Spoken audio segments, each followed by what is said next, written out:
révise l'histoire pour le brevet.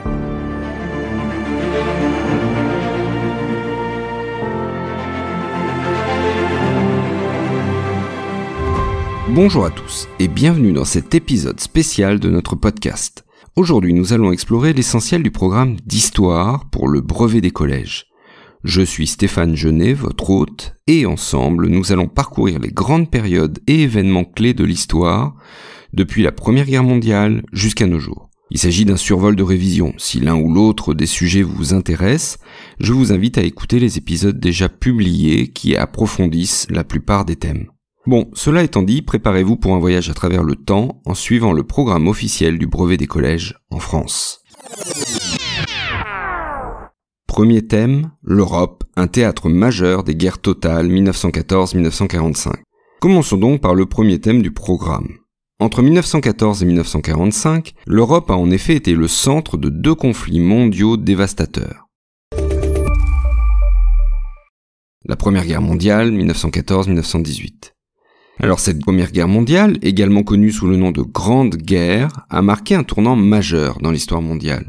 Elle a duré de 1914 à 1918, 4 ans donc, et elle a vu s'affronter les grandes puissances européennes, entraînant des conséquences dévastatrices pour les combattants et les civils. En fait, dès le début du XXe siècle, les tensions ne cessent de grandir en Europe. 1910. Malgré les discours rassurants des diplomates, l'Europe est secouée de violentes crises où les plus avisés voient déjà les prémices d'un conflit généralisé. Des conflits coloniaux, des concurrences économiques, le désir d'indépendance pour de nombreux peuples d'Europe de l'Est. Bref, l'Europe est une poudrière et il ne faut qu'une étincelle pour mettre le feu. Et justement, le conflit éclate le 28 juin 1914 avec l'assassinat de l'archiduc François-Ferdinand d'Autriche à Sarajevo. Cet événement, qu'aurait pu rester un conflit localisé, déclenche une série de déclarations de guerre entre les principales puissances européennes. Elles-mêmes étaient divisées en deux alliances majeures, la Triple Entente d'un côté, la France, le Royaume-Uni et la Russie, et la Triple Alliance ou Triplice, formée par l'Allemagne, l'Autriche-Hongrie et l'Italie. Alors l'Italie reste neutre en 1914 et va finalement quitter l'Alliance en 1915 pour rejoindre la Triple Entente. En 1914, la guerre éclate donc, et c'est d'abord une guerre de mouvement, qui va se transformer en fin d'année en une guerre de tranchées, notamment sur le front occidental.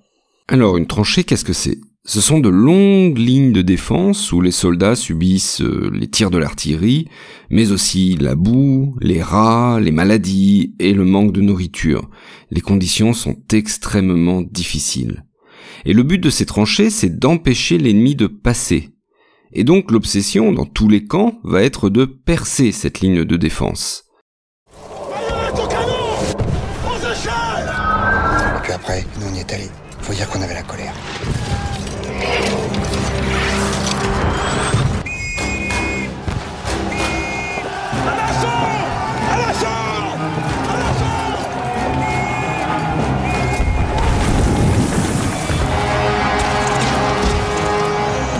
Les grandes batailles sont donc une concentration de troupes et de moyens pour espérer percer le front sur un point décisif. Alors en 1916, la bataille de Verdun, de février à décembre, est initiée par l'Allemagne, qui cherche à justement percer la défense française, mais elle se heurte à une résistance absolument héroïque des Français. La bataille de la Somme, qui elle a lieu de juillet à novembre 1916, est lancée par les Britanniques et les Français. Elle cherche à soulager justement le front à Verdun et percer le front un peu plus au nord. Ces deux batailles illustrent l'horreur et la violence de ce conflit, avec des millions de morts et de blessés. Aucune de ces batailles, ni même l'offensive française du chemin des Dames l'année suivante, en 1917, ne parvient à percer réellement le front.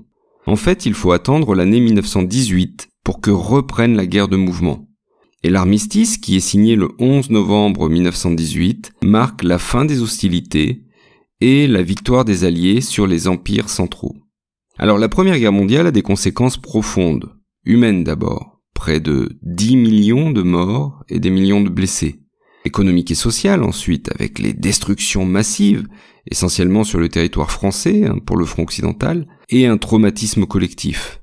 Conséquences politiques enfin, avec le traité de Versailles 1919, qui redessine les frontières européennes et notamment celle de l'Allemagne. L'Allemagne est coupée en deux, perd des territoires au profit de la Pologne ou encore de la France, qui récupère au passage l'Alsace-Moselle. Alors ce traité de Versailles impose aussi des réparations lourdes à l'Allemagne, créant dans ce pays une envie de revanche face à un diktat, comme on dit, c'est-à-dire un traité imposé par la force. Tout cela va semer les germes de futurs conflits. L'entre-deux-guerres maintenant. Alors cette période de l'entre-deux-guerres est marquée par des bouleversements politiques et sociaux en Europe. Les démocraties sont fragilisées, de nouvelles idéologies émergent. Effectivement, après la Première Guerre mondiale, plusieurs pays européens connaissent des crises économiques et politiques qui affaiblissent les démocraties. Le retour à une économie de paix est difficile. En Allemagne, cette transition, qui est en plus accompagnée des réparations à verser aux Alliés, aboutit à l'hyperinflation de 1923. On va acheter son pain en Allemagne avec une brouette de billets. Mais ce sont surtout les conséquences de la Grande Dépression, elle-même issue du krach boursier de Wall Street en 1929, qui vont exacerber les tensions sociales. Et justement, on a des difficultés économiques, on a l'explosion du chômage, et les démocraties sont fragilisées. On a des régimes autoritaires qui vont prendre progressivement le pouvoir. Le premier, c'est le fascisme, en Italie. Mussolini arrive au pouvoir dès 1922. Et le second, c'est bien sûr le nazisme en Allemagne, avec Hitler qui arrive au pouvoir en 1933. Tout cela nous amène à la Deuxième Guerre mondiale, 1939-1945. Alors, les tensions n'ont cessé de croître en Europe dans les années 30, avec notamment les coups de force d'Hitler, comme l'annexion de l'Autriche, l'Anschluss, qui était formellement interdite par le traité de Versailles, ou les revendications allemandes sur une partie de la Tchécoslovaquie, que l'on appelle la région des Sudètes, en 1938. Mais la guerre commence réellement le 1er septembre 1939, lorsque l'Allemagne nazie envahit la Pologne, entraînant la déclaration de guerre des alliés de la Pologne, le Royaume-Uni et la France. Et donc on a à nouveau deux systèmes d'alliance qui s'opposent. D'un côté, l'Axe, c'est-à-dire l'Allemagne nazie, l'Italie fasciste et le Japon impérial. Et de l'autre, les alliés, principalement le Royaume-Uni, la France jusqu'en 1940, puis la France libre, les États-Unis à partir de 1941 et l'attaque japonaise sur Pearl Harbor, et l'URSS, mais seulement à partir de 1941 et l'attaque allemande contre les soviétiques.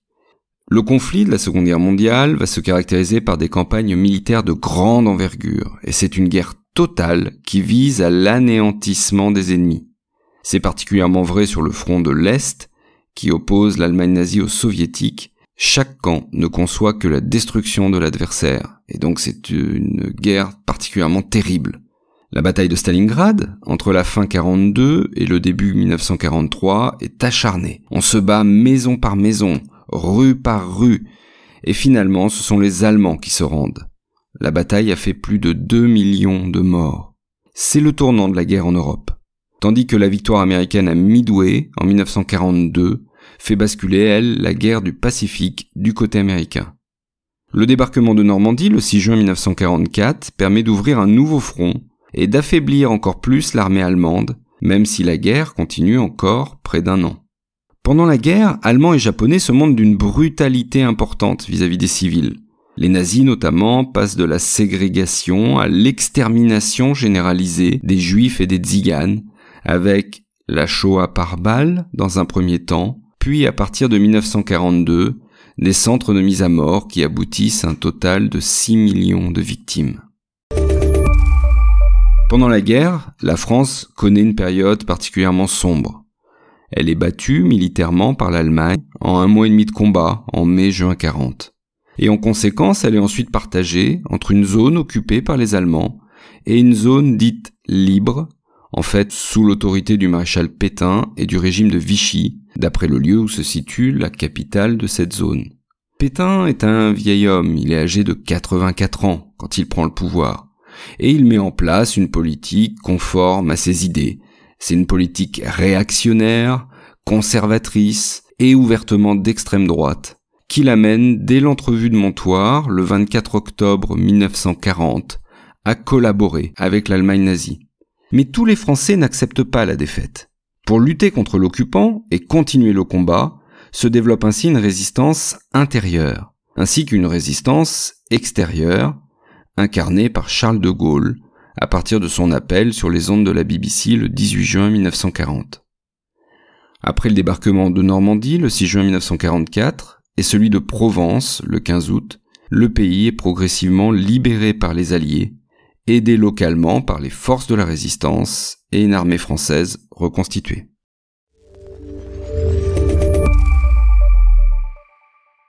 Thème 2. Le monde depuis 1945. Après la Seconde Guerre mondiale, le monde entre dans une nouvelle ère, marquée par la reconstruction, les décolonisations, la guerre froide et la construction européenne. Explorons ces événements majeurs et leurs implications. Les décolonisations et la construction de nouveaux États. La fin de la Seconde Guerre mondiale marque le début de la décolonisation, un processus par lequel les colonies des empires européens obtiennent leur indépendance, redessinant la carte politique mondiale. Alors la décolonisation commence en Asie, avec l'indépendance de l'Inde et du Pakistan en 1947. Ensuite, la plupart des pays asiatiques, comme l'Indonésie en 1949 ou le Vietnam en 1954, suivent le même chemin. En Afrique, le mouvement de décolonisation s'accélère dans les années 50 et 60. Les anciennes colonies britanniques, françaises, belges et portugaises accèdent à l'indépendance, comme le Ghana en 1957, l'Algérie en 1962 ou l'Angola en 1975. Attention, la décolonisation est un processus très largement pacifique. Les guerres de décolonisation restent l'exception, même si elles peuvent être très violentes, comme en Indochine, en Indonésie ou en Algérie. Alors il y a 3 conséquences à ce processus de décolonisation. Des conséquences politiques d'abord. Les nouveaux États doivent établir des gouvernements stables et fonctionnels. Ce n'est pas simple, et les conflits internes et les guerres civiles sont fréquents. Un enjeu économique ensuite, puisque les économies de ces nouveaux pays doivent se réorganiser après des décennies d'exploitation coloniale. Là aussi, cela reste compliqué et les nouveaux pays indépendants continuent souvent de produire des produits agricoles et à vendre les matières premières comme ils le faisaient du temps de la colonisation. Enfin, une conséquence sociale, les sociétés doivent gérer les héritages culturels et ethniques complexes laissés par la colonisation. Et cela peut créer des tensions entre les communautés, comme au Rwanda, entre les Tutsis, qui ont longtemps été favorisés par le colonisateur belge, et les Hutus. La guerre froide, 1947-1991. Après 1945, le monde entre aussi dans une période de tension entre 2 superpuissances, les États-Unis et l'URSS. Cette période, appelée la guerre froide, se caractérise par une opposition idéologique, politique et militaire, mais sans affrontement direct, car toute guerre serait dévastatrice avec l'arme nucléaire. La guerre froide oppose 2 blocs, un bloc de l'Ouest, dirigé par les États-Unis, soutenant les démocraties libérales et le capitalisme, et un bloc de l'Est, dirigé par l'URSS, autour du communisme et des régimes autoritaires. Chaque bloc veut rallier le maximum de pays et étendre son modèle au monde. La crainte de l'autre bloc entraîne une véritable course aux armements, notamment l'arme nucléaire. Alors les Américains en disposent dès 1945, et c'est en 1949 que l'URSS se dote de la bombe atomique. Et avec cette égalité nucléaire, la guerre directe entre les 2 blocs devient impensable, car trop destructrice pour le monde. C'est ce que l'on appelle l'équilibre de la terreur. Cela n'empêche pas les tensions et les très nombreuses crises, comme la crise des missiles de Cuba en 1962, mettant le monde au bord du conflit nucléaire. La crise de Cuba est d'ailleurs la plus grave de toute la guerre froide. On a frôlé la 3e guerre mondiale. Donc à défaut de pouvoir s'affronter directement, les 2 blocs s'opposent lors de conflits périphériques, c'est-à-dire des conflits régionaux où les 2 superpuissances soutiennent des camps opposés, comme la guerre de Corée en 1950-53, la guerre du Vietnam entre 1955 et 1975, ou des conflits en Afrique et en Amérique latine. À partir de la fin des années 1970, l'URSS entre dans une période de crise économique importante.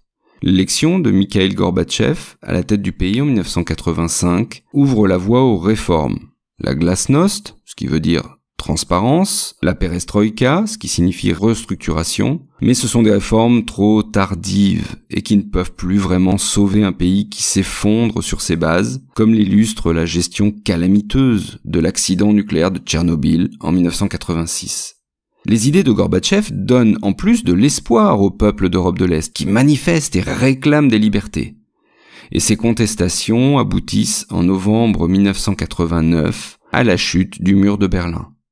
L'URSS, qui implose à la suite de l'indépendance de la plupart de ses républiques, se désintègre en 1991, marquant la victoire idéologique des démocraties occidentales. Pour les États-Unis, c'est une victoire à la fois par chaos et par forfait. L'Union européenne. Parallèlement à la guerre froide, commence la construction européenne. Elle vise à garantir la paix et la stabilité sur le continent par l'intégration économique et politique des pays européens. Comme le dit Robert Schuman, le ministre français des Affaires étrangères, et l'un des pères fondateurs de la construction européenne, « L'Europe n'a pas été faite, nous avons eu la guerre. » Le projet européen démarre avec la création de la Communauté européenne du charbon et de l'acier, CECA, en 1951. Alors c'est très courageux, car à peine 6 ans, 1951, c'est 6 ans après la fin de la Seconde Guerre mondiale, la France accepte de tendre la main à l'Allemagne, son ennemi lors des 2 précédents conflits. Le succès de la CECA entraîne la création de la Communauté économique européenne, CEE, en 1957. Elle est fondée par le traité de Rome. La CEE entraîne des politiques communes, comme la PAC, la politique agricole commune, ou encore plus tard, Erasmus, la circulation des étudiants en Europe. La CEE instaure aussi un marché commun, sans barrières douanières. Et avec son succès économique, la CEE va s'élargir progressivement, pour inclure de nouveaux membres, passant de 6 pays fondateurs à 12 membres en 1992, 12 en 92, 15 en 95, c'est facile à retenir. 1992 est surtout l'année du traité de Maastricht, qui crée l'Union européenne, avec une citoyenneté européenne, de nouvelles institutions, une monnaie unique, l'euro, dont les premières pièces circulent 10 ans plus tard, en 2002. Cette monnaie facilite les échanges commerciaux et renforce l'intégration économique. L'Union européenne continue à s'étendre, notamment après la chute du communisme. On a ainsi 10 nouveaux pays qui rentrent en 2004. À son maximum, l'UE comptait 28 pays. Mais en 2020, le Royaume-Uni décide de la quitter. C'est le Brexit. Et donc, depuis 2020, l'Union européenne ne compte plus que 27 pays. Depuis les années 2010, l'Union européenne fait face à une montée de l'euroscepticisme, c'est-à-dire des doutes et des critiques sur le fonctionnement et l'utilité de l'Union européenne, et plus largement des tensions avec les populismes. Elle reçoit le prix Nobel de la paix en 2012, ce qui d'ailleurs aurait bien fait plaisir à Robert Schuman, le fondateur de la CECA, et elle reste à ce jour la 3e puissance économique mondiale, ainsi que la plus grande union démocratique et volontaire de pays dans le monde. Je suis français, espagnol, anglais, danois. Je suis pas un, mais plusieurs. Je suis comme l'Europe, je suis tout ça. Enjeux et conflits dans le monde après 1989. Après la fin de la guerre froide, on a cru que le risque de la guerre s'éloignait, et qu'une certaine harmonie allait s'installer dans le monde. Or, très rapidement, sont apparus de nouveaux conflits, souvent liés à des questions de nationalisme, de ressources et d'instabilité politique. La fin de la guerre froide marqua le début du grand boom dans le commerce des armes. Le bazar était ouvert. Avec la disparition de l'URSS dans les années 90, les États-Unis deviennent la seule superpuissance, et y jouent au départ le rôle de gendarme du monde. Ainsi, en 1991, lors de la guerre du Golfe, ils prennent la tête d'une coalition de 29 pays pour repousser l'invasion irakienne du Koweït. Mais cette domination est contestée, et à partir des années 2000, le monde devient multipolaire, avec plusieurs puissances qui concurrencent les États-Unis, surtout dans le domaine économique, comme l'Union européenne ou la Chine. On a aussi des vieux conflits qui persistent, comme en Corée. La guerre est gelée depuis 1953 entre les 2 parties de la Corée. Au Moyen-Orient, tensions restent vives entre Israël et ses voisins, ou encore en Afrique pour le contrôle des ressources. On a surtout des guerres qui deviennent de plus en plus civiles, opposant des ethnies et des religions, comme en ex-Yougoslavie, entre 1991 et 2001, ou au Rwanda, avec le génocide de 1994. Et face à ce désordre, les interventions militaires, souvent sous l'égide de l'ONU ou de coalitions internationales, se multiplient, mais elles créent généralement de nouvelles instabilités. L'attaque du 11 septembre 2001, c'est-à-dire les attentats à New York, réalisés par le groupe terroriste islamiste Al-Qaïda, d'Oussama Ben Laden, illustre une nouvelle menace, le terrorisme international. Face à ce qu'il qualifie d'axe du mal, le président américain George W. Bush va mener une guerre contre le terrorisme. D'abord en Afghanistan, sous le mandat de l'ONU, à la recherche de Ben Laden, puis en Irak avec quelques alliés. Mais c'est une opération qui est désapprouvée, voire critiquée par d'autres pays occidentaux comme la France. Toutes ces interventions n'empêchent pas des groupes terroristes de se développer, comme AQMI au Maghreb ou Daesh en Syrie. Et ils profitent des révolutions démocratiques de 2011, de la fragilité de certains États et globalement de la pauvreté de ces régions. Thème 3. Françaises et Français dans une République repensée. Évoquons pour finir l'évolution de la République française après la Seconde Guerre mondiale. De la refondation de la République à la Cinquième République, en passant par les changements sociaux et culturels des années 50 aux années 80, voici les grands événements et les transformations qui ont marqué cette période. 1944-1947, refonder la République.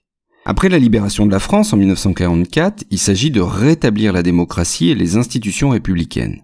En 1944, les forces alliées, aidées par la résistance française, libèrent la France de l'occupation allemande. Et donc, dirigé par le général de Gaulle, le GPRF, ou gouvernement provisoire de la République française, est chargé de restaurer les institutions républicaines et de préparer les élections. Alors inspiré par le Conseil national de la résistance, la France met en place des réformes majeures pour reconstruire le pays, telles que la nationalisation des grandes entreprises et surtout la création de la sécurité sociale en 1945. En 1944, les femmes avaient obtenu le droit de vote, une avancée significative pour l'égalité des sexes. En 1946, la 4e République est instaurée. C'est un régime parlementaire, c'est-à-dire que l'essentiel du pouvoir réside dans le Parlement, l'Assemblée nationale et le Sénat. La 5e République. Mais cette 4e République instable, avec des gouvernements qui ne durent pas, n'arrive pas à faire face à la guerre d'Algérie. Et cette crise politique conduit à la démission du gouvernement. Le général de Gaulle est rappelé au pouvoir pour résoudre la crise. Et donc la nouvelle constitution, élaborée sous la direction de Gaulle, instaure un régime présidentiel fort, avec un président de la République doté de pouvoirs étendus. Au pouvoir, justement, le général de Gaulle, qui devient donc le premier président de la 5e République, met en œuvre des réformes politiques et économiques pour moderniser la France. Il maintient une politique étrangère indépendante, qu'il veut à l'écart des deux blocs de la guerre froide, pour affirmer, comme il le dit, une certaine idée de la France. J'appelle ça la France, mademoiselle. Et pas n'importe laquelle. La France du général de Gaulle.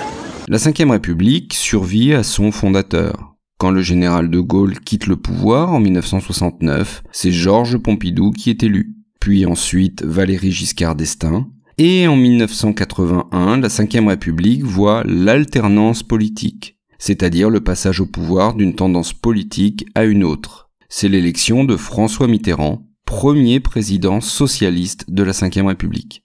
Par la suite, le régime va voir aussi des périodes de cohabitation, où le président et le premier ministre appartiennent à des partis différents. C'est le cas notamment en 1986 jusqu'en 1988. Le président est socialiste, c'est François Mitterrand, et le premier ministre est de droite, c'est Jacques Chirac. Femmes et hommes dans la société des années 1950 aux années 80. Les années 1950 à 80 sont marquées par des transformations sociales et culturelles profondes en France, qui vont influencer la vie quotidienne et les politiques publiques. On l'a dit, la France se modernise, avec la reconstruction d'après-guerre et surtout une urbanisation croissante. Les Français sont de plus en plus nombreux à habiter en ville. On a aussi de nouvelles infrastructures, comme des autoroutes, et aussi le développement de zones industrielles qui vont transformer le paysage français. Cette période, de la fin des années 40 au début des années 70, est appelée les 30 glorieuses, parce que ça dure à peu près 30 ans. C'est une période de forte croissance économique et d'avènement de la société de consommation. Il n'y a quasiment pas de chômage, l'économie tourne au maximum et les Français s'enrichissent. On a aussi une population française qui augmente rapidement. C'est le baby boom. Une forte natalité qui concerne la France, comme d'autres pays développés, de 1943 à 1975. Les femmes entrent massivement sur le marché du travail, tout en étant moins payées que les hommes. Et face au manque de main-d'œuvre, dans un pays où l'économie tourne en plein rendement, la France fait de plus en plus appel aux travailleurs immigrés, qui sont parfois victimes de racisme. On l'a dit, la population française augmente, et elle rajeunit grâce au baby-boom. Et c'est une jeunesse parfois contestataire, comme on le voit en mai 68, où elle réclame plus de droits sociaux et une société plus égalitaire. On a aussi des féministes, des femmes qui défendent les droits et la cause des femmes, qui se font entendre. Et face à toutes ces revendications, le gouvernement va mettre en place des réformes pour tenter de répondre aux demandes sociales, notamment dans l'éducation, dans le travail. Le SMIC, le salaire minimum, est créé en 1970, ou encore dans la santé. Et les années 70 voient des avancées significatives pour le droit des femmes, avec notamment la loi sur l'interruption volontaire de grossesse, IVG, en 1975, un projet qui est porté par la courageuse Simone Veil. À la fin des années 70 et au début des années 80, la France se désindustrialise. En clair, les usines ferment du fait de la concurrence internationale, le chômage augmente, un chômage qui touche surtout les femmes, les jeunes et les immigrés. C'est la fin des 30 glorieuses.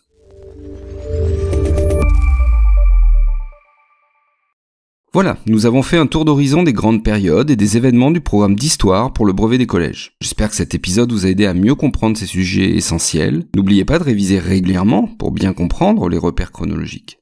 Si vous avez aimé cet épisode, n'hésitez pas non plus à le partager avec vos amis et à vous abonner pour ne manquer aucun de nos futurs épisodes. Bonne révision à tous et bonne chance pour le brevet. Et à très bientôt pour une nouvelle page d'histoire.